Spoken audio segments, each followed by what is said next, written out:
This isn't your average Frito Pie. Frito Pie has to have real chili flavor. So you have to start with real chilies, seeded and toasted. Preferably a variety of light and dark. And some of those spicy ones if you're a real nut job like me. I'm using pork butt. If you prefer beef, a nice piece of chuck will do. You want something with a lot of fat. You could start with oil, but I made bacon this morning. You do save your bacon drippings, don't you? Get that garlic in the pan to start releasing its flavor first. Then add your pork and season it up good. Oh, that's looking good. I can add my onions now. We got to give time for all these flavors to marry before we can take the next step. That's the fond you're looking for.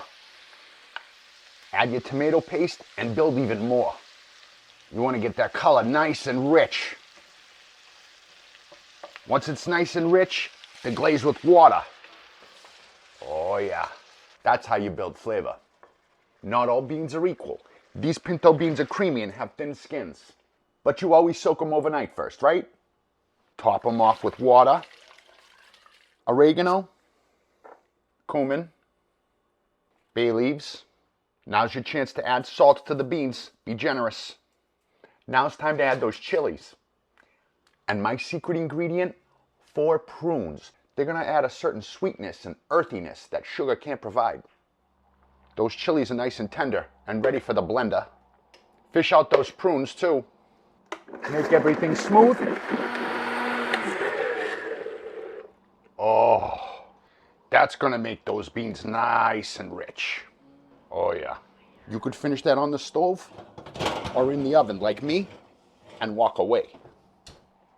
Tell me that doesn't look pretty. Load it up. Cheese first so it gets all melty. It's all about the garnish. Lettuce, jalapeños, as if this isn't spicy enough.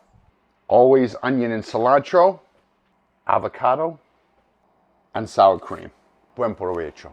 The meat tender, the chili rich, corn chips, chili. Like you don't need tortillas. How's Just mine? throw it on top of some Fritos.